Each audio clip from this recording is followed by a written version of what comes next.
ఈరోజు దేశవ్యాప్తంగా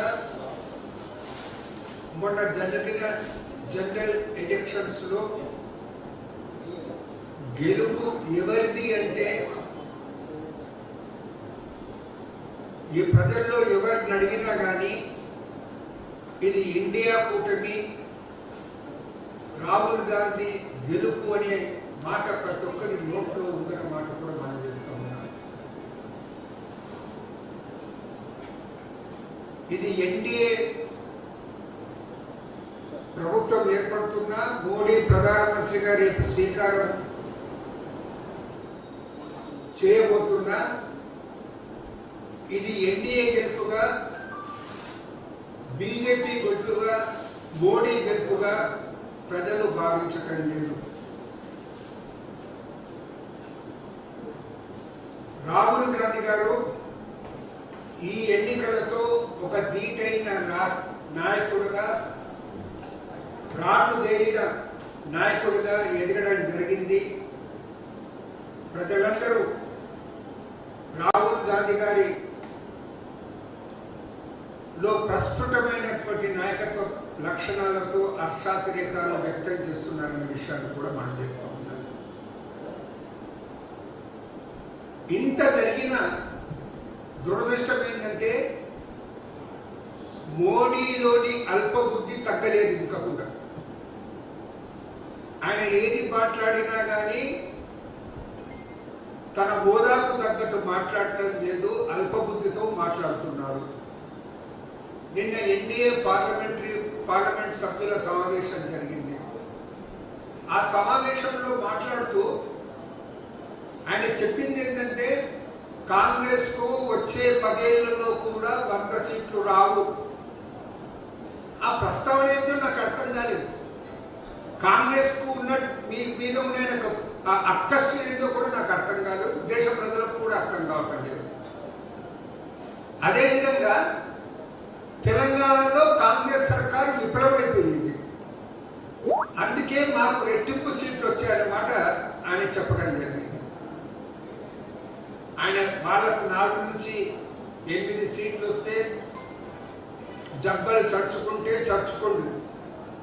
కానీ అదే మోడీ 2014లో బీజేపీకి 282 సీట్లు వచ్చి 2019లో 303 సీట్లు వచ్చి ఇప్పుడు 240 సీట్లు వస్తే దానికి కారణాల గురించి ఇప్పుడు తక్కువ వచ్చినమనే మాట ఆయన ఎక్కడ మాట్లాడటం లేదు. ఆ ప్రస్తావనే తీసుకోవటం లేదు. బీజేపీకి సొంతంగా గతంలో 2 ఎన్నికల సమయంలో సంపూర్ణ మెజార్టీ వచ్చినా ఇప్పుడు సంపూర్ణ మెజార్టీ రాలేదు. సంపూర్ణ మెజార్టీ 32 సీట్లు తక్కువ వచ్చినాయి. ఆ విషయం ప్రస్తావన ఎక్కడ చేయటం లేదు. అదేవిధంగా ఎన్డీఏ కూడా గతంలో 2014లో 336 సీట్లు వస్తే 19లో 353 సీట్లు వచ్చినవి. ఇప్పుడు అది 290కు తగ్గిపోయింది. ఆ విషయం కూడా ప్రస్తావన తీసుకురావాలండి. ప్రతిపక్షాలకు వేలెత్తి చూపేటువంటి మోడీ తన వైపు ఆ వేలు తిప్పుకొని ఎందుకు చూస్తలేడనే ప్రశ్నిస్తా ఉన్నాను. యూపీ, మహారాష్ట్ర, బెంగాల్లో తగిన ఎదురు దెబ్బల గురించి మాత్రం ఎక్కడ ప్రస్తావించడం లేదు. తాను స్వయంగా పోటీ చేసిన వారణాసిలో ఫస్ట్ 2 రౌండ్లలో అంటే 2 రౌండ్ల లెక్కింపులో ఆయన వెనుకబడిన విషయం చెప్పటం లేదు. వారణాసిలో ఆయన 2014లో కాంటెస్ట్ చేసినప్పుడు మెజార్టీ ఆయనకు 371,784 వచ్చింది.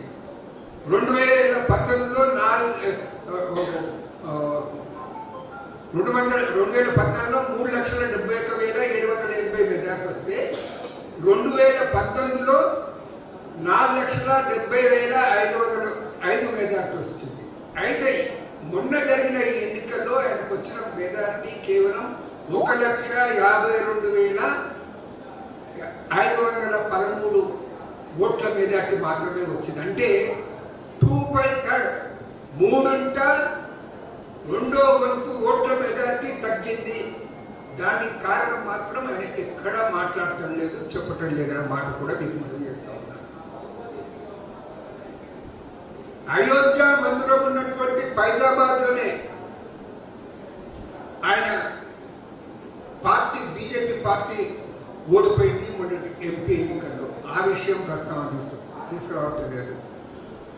ప్రతి ఎన్నికల సభలో కూడా అయోధ్య మందిరం పేరు తీయందు ఉందా, ఆయన ఎందుకు ఓడిపోయారో ఆయన ఆత్మవిమర్శ చేసుకుంటున్నటువంటి తత్వం ఆయనలో కనబడతలేదు. బీజేపీలో అంతర్గతంగా బీజేపీ టాప్ నాయకుల్లోనే అసంతృప్తి అనేది పెళ్ళుబుకుతుంది. దాన్ని అణగదొక్కే ప్రయత్నం చేస్తా ఉన్నారు. నిత్యం నడ్డా, అమిత్ షాలు మోడీని తెగ పొగుడుతూ అసంతృప్తి జ్వాలలు అనేది బయటకు రాని విధంగా ప్రయత్నం చేస్తున్నారు. అందుకే రిజల్ట్స్ వచ్చిన తోడనే ముందుగా పార్లమెంట్ సభ్యుల సమావేశం ఏర్పాటు చేయలేదు.